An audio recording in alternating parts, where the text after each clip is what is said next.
नमस्कार. तुम्हाला माहिती आहे का? वर्षातला असा एक दिवस असतो, ज्या दिवशी आपण केलेलं कुठलंही पुण्य आपल्याला आयुष्यभर पुरतं किंवा आपण केलेलं कुठलंही चांगलं काम, त्याच्याबद्दलचं जे पुण्य आपल्याला मिळतं ते आपल्यासाठी आयुष्यभर कामात येतं. तर असा एक दिवस म्हणजे अक्षय तृतीया. या दिवशी सूर्य आणि चंद्र आपल्या सर्वोच्च स्थानावर असतात. त्यामुळे आपण केलेलं कुठलंही काम आपल्याला आयुष्यभर कामात येतं किंवा आयुष्यभर पुरतं. आणि याच दिवशी जर आपण आपल्या पितृंना शांत केलं किंवा आपल्या पितृंसाठी आपण काहीतरी चांगलं काम केलं, तर आपला जो पितृदोष असतो तो आपल्यावरून नाहीसा होतो. असं म्हणतात पौराणिक कथांनुसार की याच दिवशी भगवान श्रीकृष्णांनी एक अक्षय पात्र दिलं होतं, ज्यामध्ये ठेवलेली कुठलीही वस्तू ही नेहमी अक्षय राहते असं म्हटलं जातं. याच दिवशी विष्णूचा 6वा अवतार परशुराम यांचा सुद्धा जन्मदिवस असतो असं म्हटलं जातं. त्यानंतर गंगा माता या आजच्याच दिवशी धर्तीवर आल्या होत्या असं म्हणतात. आणि केदारनाथ, बद्रीनाथ यांचं जे दर्शन आहे हे आजपासूनच सुरुवात होते असं म्हटलं जातं. तर असा हा शुभ दिवस आहे.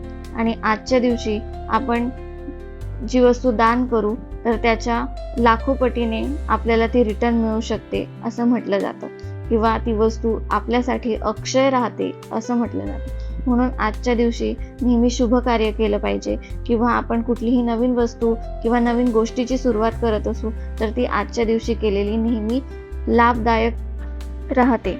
म्हणून आजच्या दिवशी आम्ही सुद्धा आमचे जे पित्र आहेत त्यांच्यासाठी आज मस्त असं नैवेद्य दाखवला. त्यानंतर नैवेद्यासाठी आज आम्ही पुरणाचा स्वयंपाक केला होता. आजच्याच दिवशी पहिला आंबा खाल्ला जातो असं म्हणतात.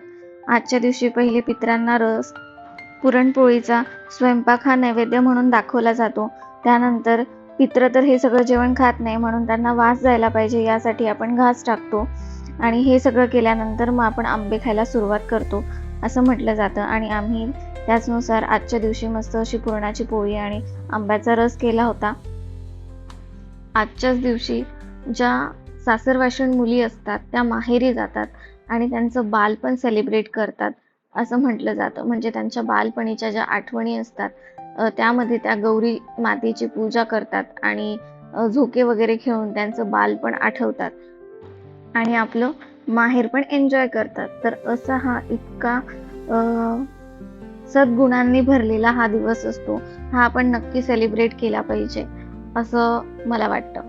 तर तुम्हाला याबद्दल काय वाटतं हे नक्की कमेंट करून सांगा.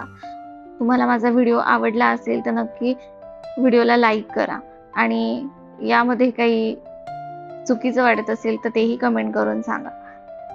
आणि तुम्हाला माझे व्हिडिओ आवडत असतील तर चॅनलला सबस्क्राईब करायला विसरू नका.